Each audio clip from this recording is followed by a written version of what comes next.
What's going on? What is going on? What's going on? Welcome. And I got to get us on the right sides because that can't happen. I can't be in front of a commit. Y'all, it is NFC Championship week. Sure is. This is the AAT Birds / Rambling with Rio cross-platform shit-talking event. It's early, so we got to somewhat monitor the crap talking because, you know, the kids are still up. Okay. But damn. When you, me, Nikki, and DMZ, we sat a couple months ago. Mm-hmm.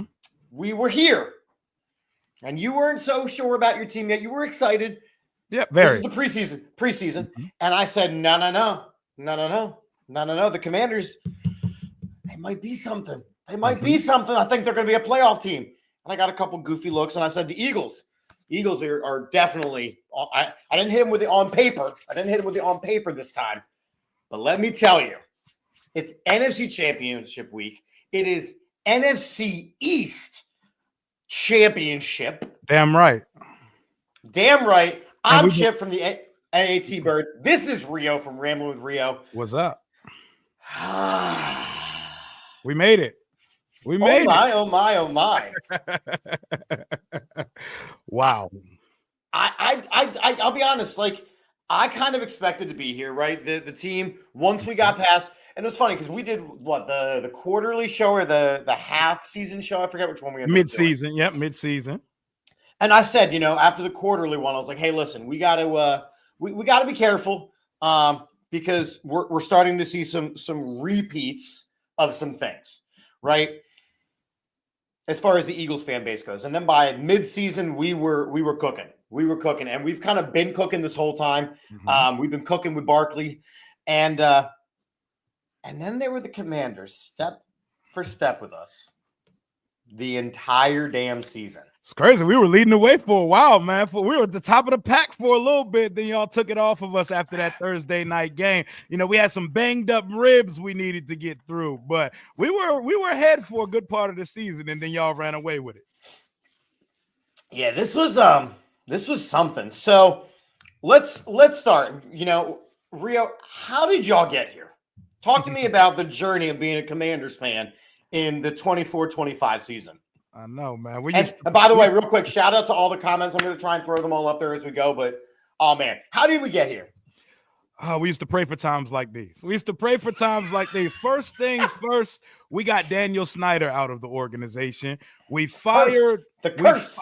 Oh, my God. So cursed. You know, we broke so many generational curses and got a full reset of karma. And then the new ownership group headed by Josh Harris, a lot of guys, Philly sports fans was like, he's never going to do anything. He's a basketball guy. And I just know that the dude's a scumbag. Mm-hmm. Hey, he ain't done nothing wrong in the DMV right now. So that ain't none of my business. He hired the right people. He brought in. He brought in Rick Spielman and Bob Myers to head a council to hire the right GM and the right head coach. And thank God we did not hire Ben Johnson, and I didn't get my wish. We ended up hiring Adam Peters, Dan Quinn, flipped the roster upside down, and we drafted the chosen one in the NFL draft. And a few months later, we're in the NFC Championship against a divisional rival, 14 wins to boot. And we have the greatest rookie quarterback the league's ever seen. But I'm tired of talking about him being a rookie. I don't even want to talk about him being a rookie anymore because I definitely want to spend some time talking about Jaden Daniels today because we will. Oh my. Special. So let me ask you this before I kind of give the Eagles recap to my side of the people. So at what point in the season did you flip your switch and start to go, you know what? This is not necessarily going to be a rebuilding year where we're getting together with the new coach. We're getting together with the new players and Jaden Daniels is going to ease himself in. At what point for you were you like, hold on a second, we have a shot at this? It's crazy. Week 3. It was as early as week 3 because week 1, we got our boots smoked versus the Tampa Bay Buccaneers. But even in that game, Jaden didn't look bad. And then week 2, we started to put some things together versus the Giants. We won on all field goals. Week 3, we go down to the jungle. I remember that game. Yep, we go down to the jungle week 3 to Cincinnati versus Joe Burrow on Monday Night Football. everybody has us getting smoked because the Bengals are 0-2 at the time, and Jaden has his coming out party. He goes and shows the world what we've already been seeing since OTAs, rookie mini camp, and since he was in Baton Rouge at LSU. He out-Heisman, out-duels Joe Burrow on Monday Night Football in a shootout, 38-33. And to those who try to diminish that game is the reason why they're not in the playoff. They were a half a game out of a playoff seed. If they beat us that day, they're in the postseason. So you took Joe Burrow out of here, and then 6 days later on a short week, we spent half the week in Arizona. It was like a bonding trip. They're hanging out at Cliff Kingsbury's old house and stuff, and we go from that game to a 42-14 victory over the Cardinals in Arizona, a game we were also picked to lose. I watched how they gathered and rallied around Cliff Kingsbury that week. It was at that point when I said, okay, this team is actually going to be competitive right now. And it was funny. So, I mean, like I said, and again, the comments that are rolling in, love it. Absolutely love to see it. So when we talked preseason, I looked at your roster kind of top to bottom, and I looked at who you added. I thought the Austin Eckler move was clutch. I thought you guys having Terry McLaurin and having a quarterback that could kind of do things for you was going to be big. I mean, you guys already had a pretty solid team. The Wagner move was big. I mean, you guys kind of played the right card as far as free agents go. Maybe not as clutch as the Eagles' free agency decisions. Oh no, they were clutch. But I'll tell you what, they were clutch. They were more clutch. Remember, we came from they were more clutch, and I think that but for him being a rookie, I think you have a legitimate conversation of Jaden Daniels being in the MVP conversation. 100%. As it is, he is the offensive rookie of the year runaway. Mm-hmm. Yep. And there was a while that Bo Nix was trying. Yep. Now, see, Bo Nix built some steam when them rib cartilages were kind of banged up, but he powered through them. We went on a 3-game slide, and since that so this is the roller coaster of the season. We get to 7-2 for the first time in 30 plus years, right? And then we go to see y'all on Thursday. Oh no, he gets hurt in the Carolina game. Mariota comes in. We smoke him. We smoke him with Mariota. We got the Pittsburgh Steelers on Sunday, and y'all 4 days later. And we lost by 1 point in a heartbreaker to Pittsburgh. We go up to Philadelphia. We played a really good 3 quarters, and y'all smoked our boots in the 4th quarter of that game. And then we dropped one to Dallas, and all of a sudden, doom and gloom has returned. We're 7-5, and we're looking like a shaky team. That's when we learned the grit and the resiliency of this football team, because from 7-2 to 7-5, we ain't lost a football game since. We haven't lost since before Thanksgiving. We haven't lost since November 24th, to be exact. We're coming up on 2 months since losing a game, and here we stand in championship round, 1 week away from being the first team to ever have a starting rookie quarterback in the Super Bowl, man. I'm happy. I'm excited, and we're not just happy to be here. We're coming to win this game at the Link on Sunday. Well, no, and that's kind of the thing. Like, they keep referring to y'all's journey as playing with house money. Yep. Which I can kind of see, right? I can kind of see that being the case because you weren't supposed to be here this quick, right? But here you stand. And, you took the Lions team who I kind of felt at some point the injuries were going to catch up to them, and you pummeled them. Right, you absolutely pummeled them. That was a smackdown. I see you mentioned the injury. So before we played them, did you think we were going to beat this team on Saturday?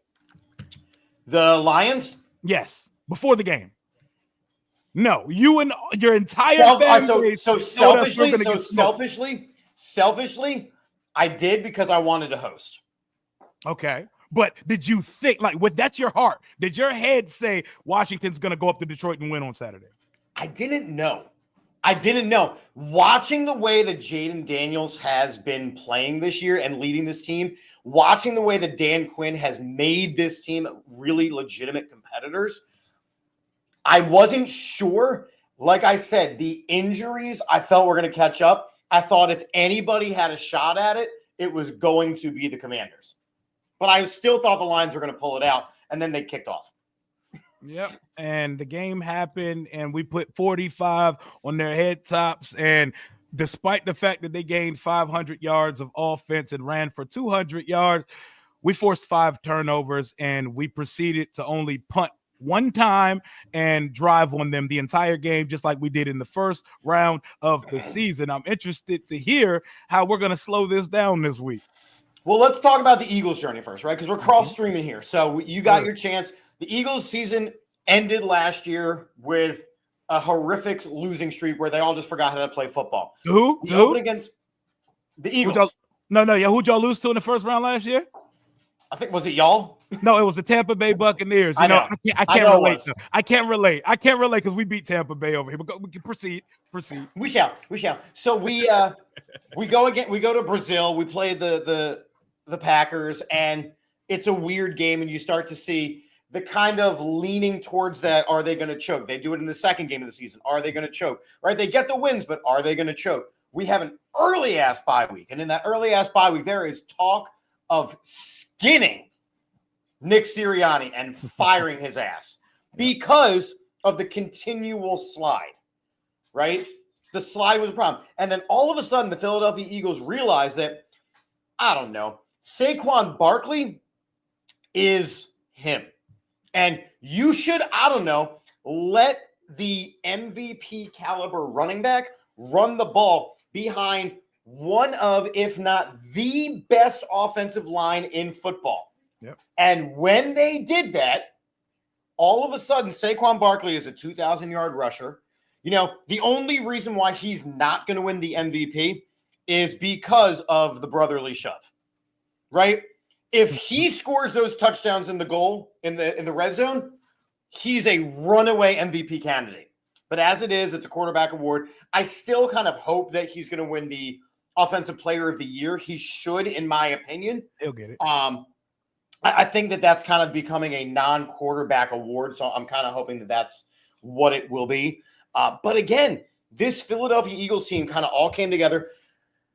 I think the game that we really need to talk about is where the Commanders beat us. Mm-hmm. And kind of some of the why behind it. Now, I am not going to sit here and make excuses, except for these two excuses, right? Bring them. Number one, Jalen Hurts was knocked out of the game. Jalen Hurts was knocked out 11 plays into the game, and Kenny Pickett is not Jalen Hurts. Mm-hmm. As we saw by realizing that Tanner McKee is a better backup quarterback than Kenny Pickett. Correct. Number two, ejecting C.J. Gardner-Johnson changed that game.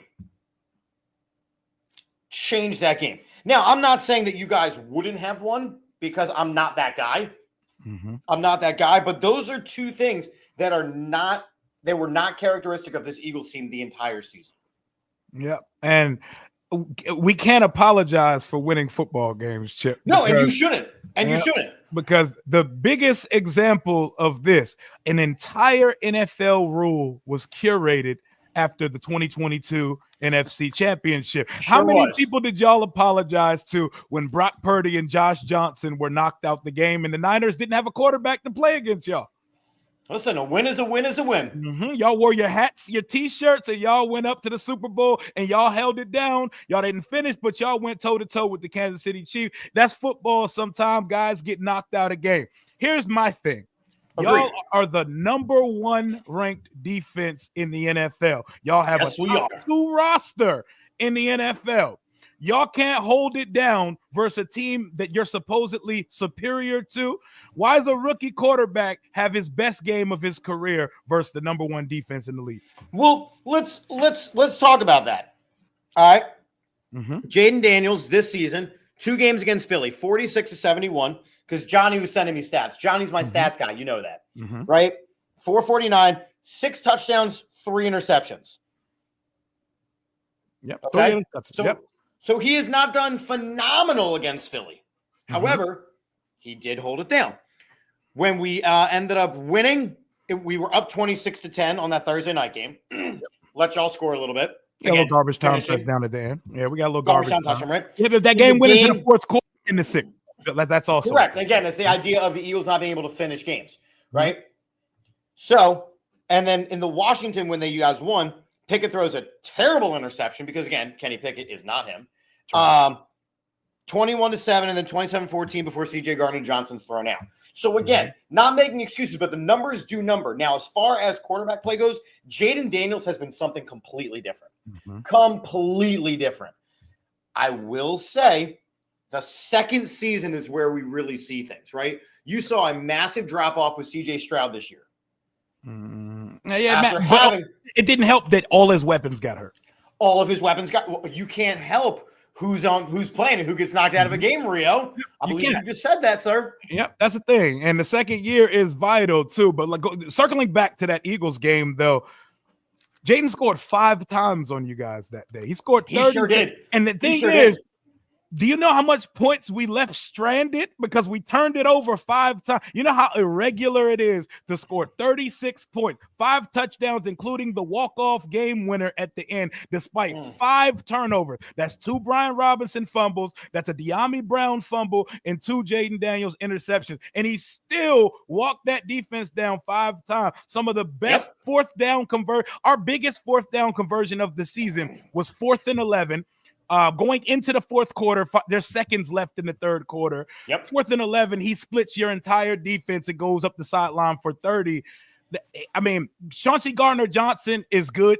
CeeDee's good, but let's not act like Ed Reed's on that football field. Let's not act like that's Troy Polamalu on that football field. Let's go Eagles. I won't act like he's Brian Dawkins on that football field. But I will say being the leader of that team and having him removed is problematic, right? You don't have the same situation when C.J. Gardner-Johnson gets knocked out of the game. And if you look at how he's played the rest of this season, ever since that game, he has been dominant. Don't get disciplined, though. Don't do stuff in front of the referees, man. He was right in front of them. And believe me, that was the conversation. Don't you worry. Don't you worry. So now, here we are, NFC Championship, right? And again, I was on your wagon before you were. You were. Because I was patient. I was taking the pragmatic approach with this season. Nah.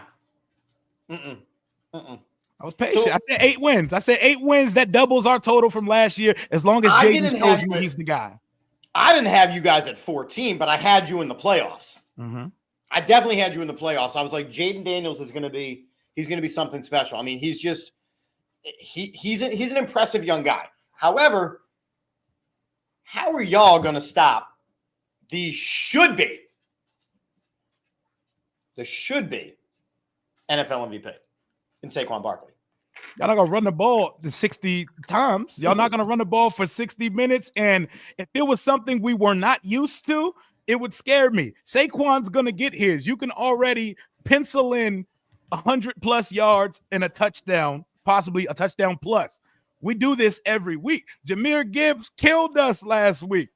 It was not enough. Bucky Irvin killed us a couple weeks before. Saquon killed us both times. He even killed us the second time. But no, he only killed us in the first quarter the second time. He runs for $120 in the first quarter, only 37 yards the last 3 quarters of the game. We get ran on. If there's one thing you know about this team other than Jaden Daniels is carrying us, is that we do not stop the run. But we are opportunistic enough, and our offense is a part of our defense. We win just like y'all are a time of possession team, just like we are a time of possession team, just like Tampa Bay's a time of possession team. So the hell are we? We have not let a team possess the ball for over 26 minutes on us in the playoffs right now. And our offense is on a tear. We've punted the ball 1 time in 2 playoff games. We've done the no punt thing 3 times this year. And I think we started to figure something out with y'all's defense the last time we played y'all. Our offense plays a part of the defense because we're going to keep your offense off the field.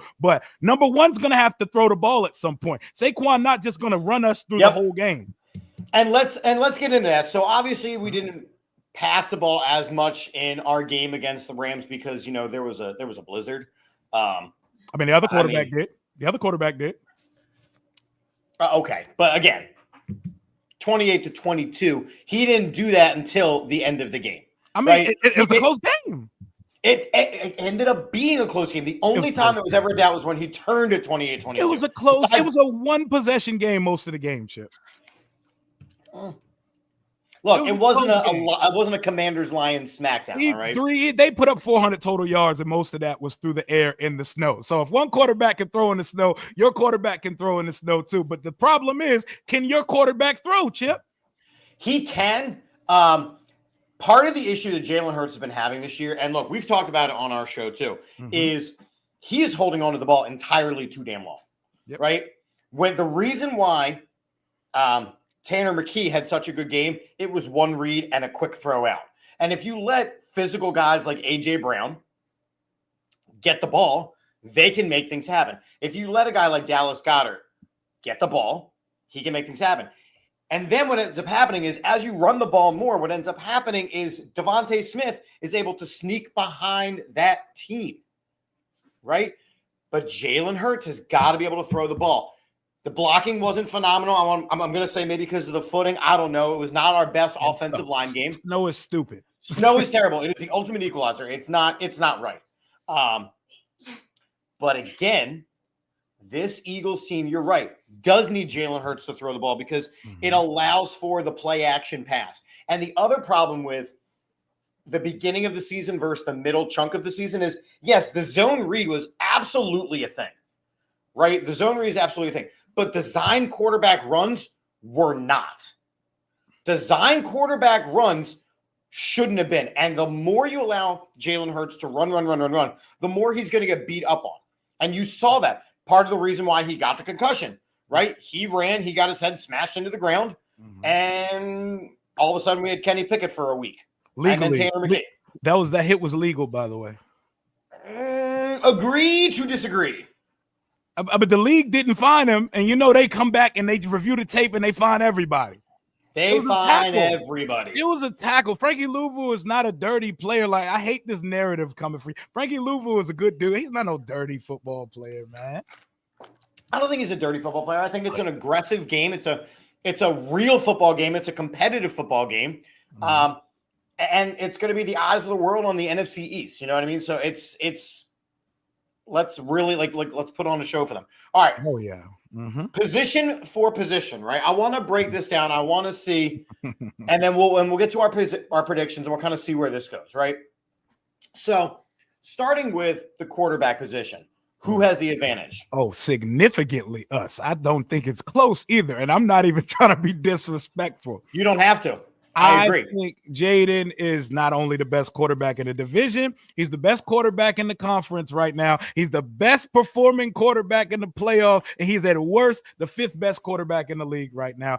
I like our guy, and honestly, he has to carry us to the mountaintop. Y'all have built an ecosystem around Jalen Hurts that allows him to just let the game come to him, and he gets to he's on cruise control a little bit. He got a 2,000-yard back behind him. He has an offensive line that protects him, a tight end, a really good wide receiver core, and a pretty good play caller until he decides to abandon the run. But I think that we have a significant advantage. Jaden Daniels is on a heater right now. And look, I agree with you. I think Jaden Daniels is the better quarterback out of Jalen Hurts. Now, Jalen Hurts, obviously, he's known kind of for his leadership. He's known for his calm, cool, collected composure.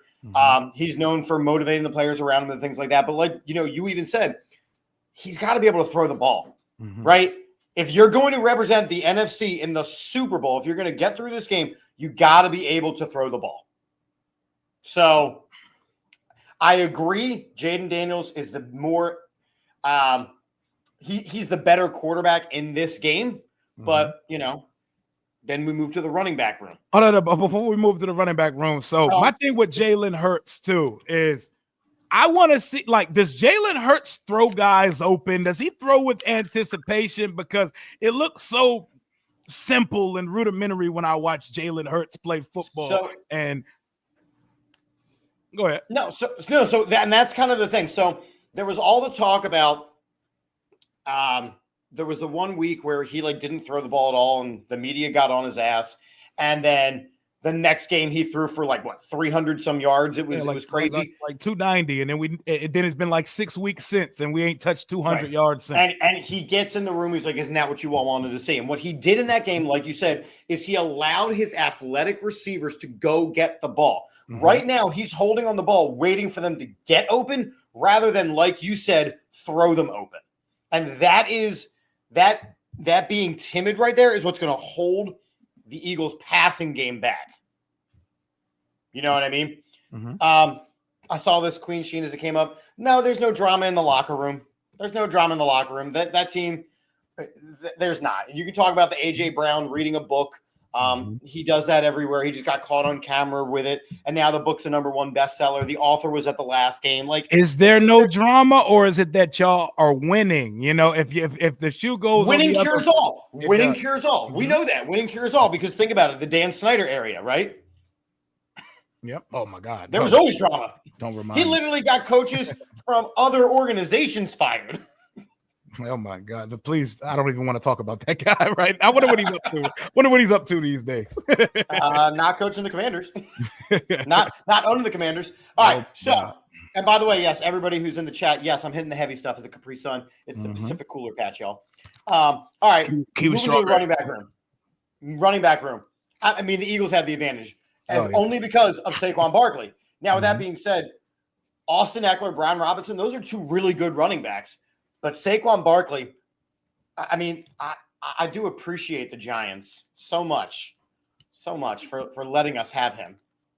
Yeah, I like, obviously, y'all have the best player in the NFL this year, but our room, you know, we got the running back by committee situation.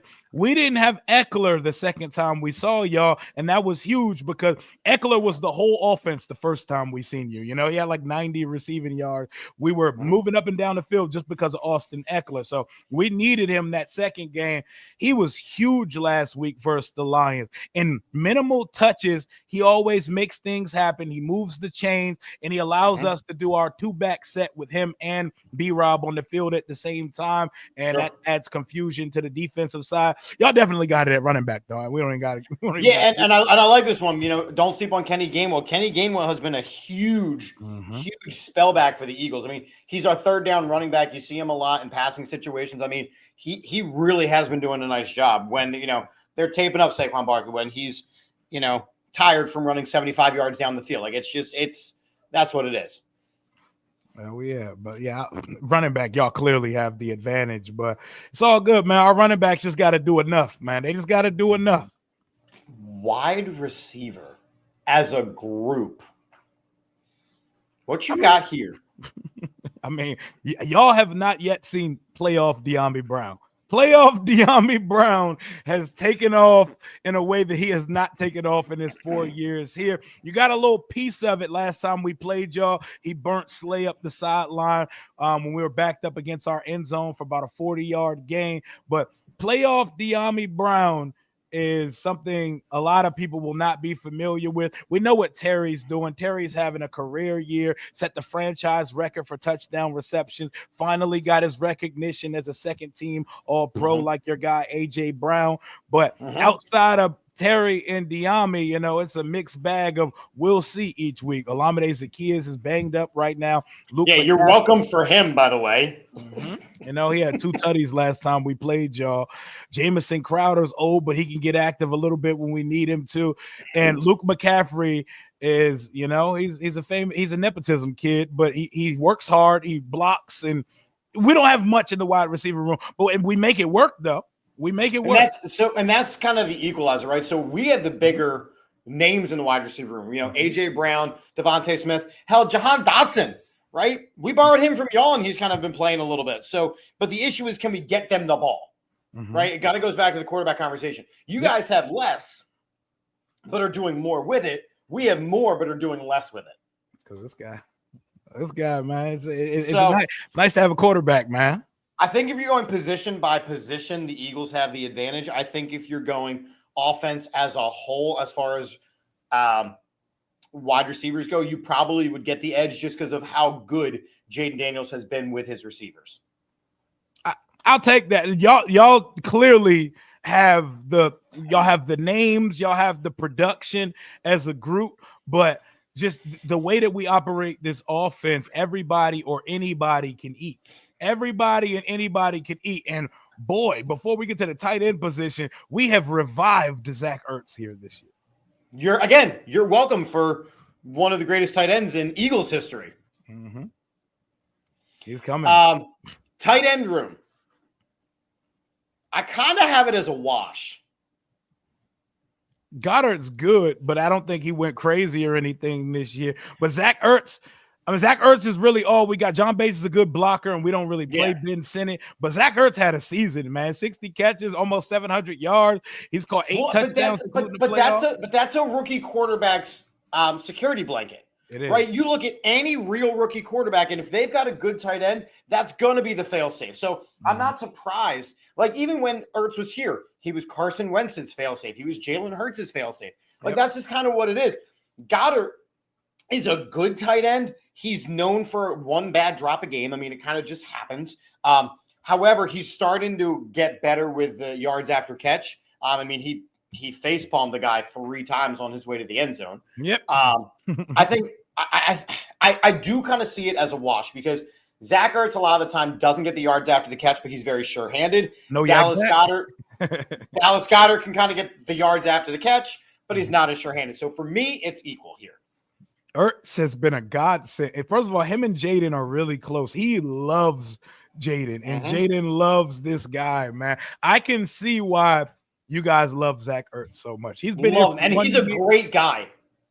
Like, I cannot wait to give him another 1-year contract because we're going to need a young tight end so he can, like, train and, Jedi train him and get him ready to go. But Zach Ertz has gotten the end zone 8 times this year. He's a 3rd and 4th down magnet, because we're the new Detroit. We go for 4th down as much as anybody in the league. On 4th down, Jaden, that's a nothing to lose idea. Yeah, we're going to Ertz most of the time on 3rd or 4th. It's Terry or Ertz, man. But we're not getting much from the other guys in the room. But I mean, John Bates caught a big pass at the end of the game, but he's the blocking tight end. We still haven't figured out what we want to do with our 2nd round pick, which kind of bothers me. But the season's been so fine that we don't have to worry about Sinnott or McCaffrey. Yeah, exactly. I mean, it is what it is. Offensive line, Eagles have the advantage. Yep. Like I said, we have the best offensive line the best, if not one of the best in football. And that is, Jeff Stoutland. It can be elected God of Philadelphia, as far as I'm concerned. Stoutland University turned a rugby player into the best left tackle in football. Lane Johnson, the best right tackle in football. I mean, it's just absurd what we're able to do there. Yeah, we're a mixed bag at the offensive line, but they've held your concern is your right guard. What's going on there? So Sam Cosmi tore his ACL. He's one of our better linemen. I think the best guy in the unit has been Tyler Biotish, our center. But when you got Jalen Carter on the schedule, you definitely got to think about rotating. I think what's going to end up happening is we're going to bump our right tackle Andrew Wiley into guard because he's played both in Kansas City, and I think we're going to bring in Cornelius Lucas, our swing tackle, to play right tackle because Quinn said at the podium today that he's going to you got to consider putting your best 5 linemen on the field when you lose a guy of that magnitude in the playoffs, man. Speedy recovery to Cosmi. Our rookie Brandon Coleman at left tackle. He's had his ups and his downs this year. He had a hell of a game versus the Detroit Lions. Despite the fact that we've been blitzed consistently through both playoff games, we've only given up 1 sack, and we've picked up the blitz as well as anybody I've seen. Y'all got the advantage on the offensive line, but our O-line, for the most part, does enough that our offense can operate. Jaden had all day to make decisions versus the Lions. Yeah, and, but y'all don't also have a Mekhi Becton. Who turned Mekhi Becton into a solid offensive lineman? Jeff Stoutland. Yeah. Now, let's have this conversation because D-line is an interesting spot. Who's stopping Jalen Carter? I think the Eagles' defensive line is better. It is. It's better, but it's better. But it's going to take a team effort. And we just got to keep playing our game. I mean, he's one of the better D tackles we're going to see. And he doesn't come off the field. Like, remember, the Eagles, one of the big acquisitions for the Philadelphia Eagles was Bryce Huff. Bryce Huff played exactly 0 snaps on Sunday. Nada. Not a 1. Right? But you know who did? Nolan Smith. You know who did? Jalix Hunt. Like, you know who did? Josh Sweat. And then there's Jalen Carter, who is absolutely violent, and it is enjoyable. Yep. And then as far as our D-line goes, another thing we were missing last time we played y'all was Jonathan Allen, who was supposed to be out for the whole season with a torn pec.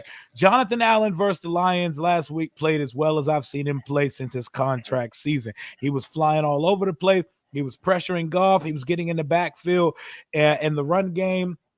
Deron Payne and Allen, if they play to their potential, our D-line can be as well as anyone in the league. Dante Fowler Jr. had 10.5 sacks this year. Dorrance Armstrong, one of our priority free agent signings, he went crazy. 3 tackles for loss, 2 sacks. He made the play that changed the game versus Detroit. Detroit's driving in our territory up 7-3. You go down 14-3 in Detroit, it may be curtains for us. He forces the strip sack fumble on Goff. The whole game changes from there. We do get active on the defensive line. I'll give y'all the edge because Vic Fangio got those boys eating on that side. He's finally bringing it out of Josh Sweat. Like Jalix Hunt, like y'all are going crazy up front. And Jalen Carter, love that guy. But our guy, like we have the most not flashy, but opportunistic, and we get hot defense that I've seen. And that's where, like, again, kind of flipping back to the offensive side of things, if Jalen Hurts holds on to the ball for too long and the defensive line for y'all gets in there, I mean, that's going to be the concern. But again, we have one of the best offensive lines in football. So, again, defensive line, again, we have the advantage. As you move to linebacker, when Nakobe Dean went down, even though we have Zach Bond, who is a finalist for Defensive Player of the Year and should be, if you look at his numbers compared to, like, the year that, like, Luke Kuechly won it, they're better. They're better. Zach Bond's numbers are insane. But Bobby Wagner's Bobby Wagner. Wagner and Louisville, both all pros. So give me the advantage at the linebacker position. I will. 2 second-team all pros, 2 guys over 100 tackles for the season. Louisville is the guy we use like Parsons. You know, we make him a part-time pass rusher, part-time off-ball backer. Our linebackers I've went without linebackers for so long, despite the fact it's brutal. Del Rio and Rivera just neglected the position, despite the fact that it's the position that they both played in the league. We never had them. So it's a godsend that we got 2 this year, and they both were all pros in their first year here. Yeah, and I mean, you know, like on the Eagles side of things, Nakobe Dean had an incredible season.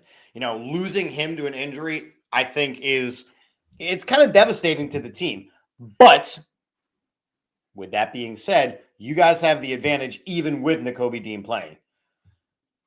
Yep. Secondary. Well-rounded room. Secondary, I mean, we're coming. We're getting there. We're getting there in the secondary, man. We're finally getting Marshawn Lattimore healthy, and Mikey Sanders-Still is so good, man. Mikey Sanders-Still has really come on strong. He had 2 picks on Saturday night, our rookie out of Michigan. He had 4 picks on the season, including the regular season, but you could tell the instincts are there and the game is slowing down for him. Our safeties are very solid. Quan Martin had the pick 6 that helped bust that game open versus the Lions. And Jeremy Chin, he's definitely going to get a long-term contract here because he's been solid. But, you know, Quinyon, Slay, I'll give y'all the edge in the secondary. CD, I'll give y'all the edge in the secondary. But it's not much.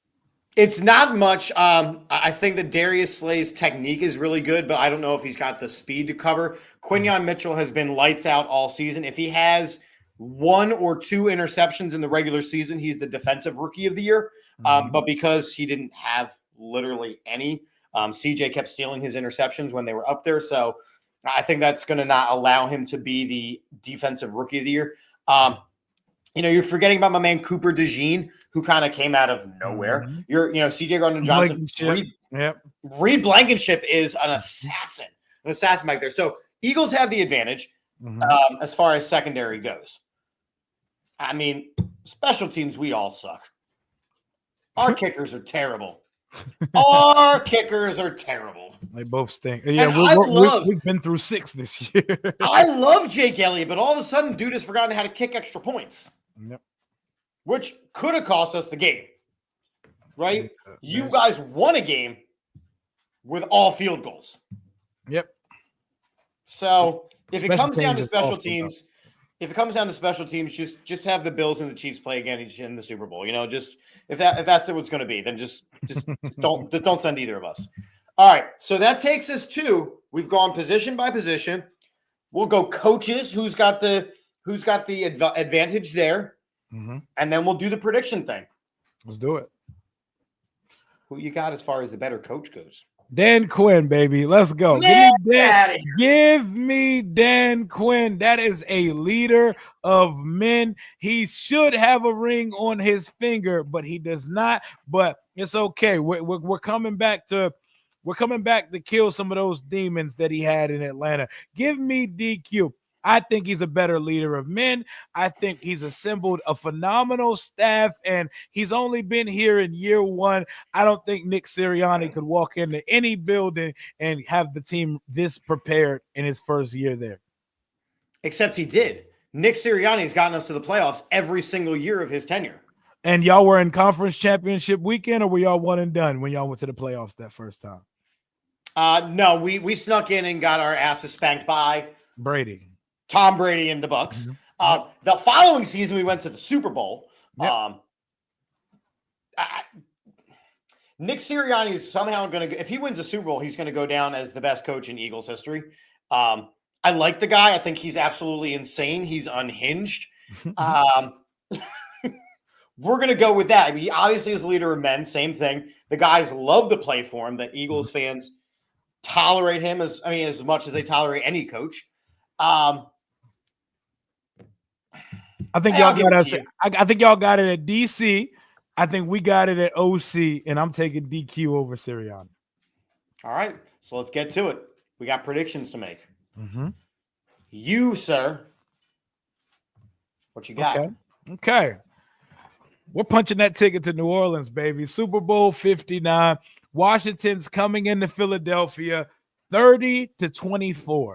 I got 3 Jaden Daniels touchdowns. I think he throws for 300 yards on Sunday because he has to throw for 300 yards on Sunday. Give me 3 touchdowns.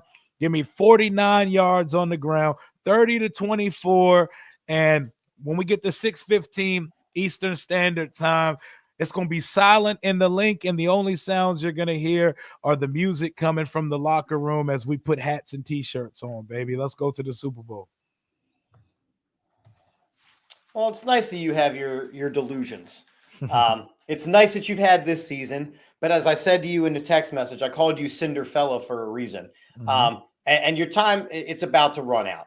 The Eagles, because of their better running game, because of their better defense, because of having the best defense in the NFL, because of the places where we are better than you, we don't need Jalen Hurts to win the game. We need him to manage us to a win. And that is the difference. You need Jaden Daniels to win you a football game. 100%. I think it's going to be close. I think it's going to be stressful, as all NFC battles are, as all NFC East battles are. I do have the Eagles heading to another Super Bowl. I have them gutting there by a score of 27-24. Okay. It is going to be tight. It's going to be tight. It is going to be tight. It's going to be a good game.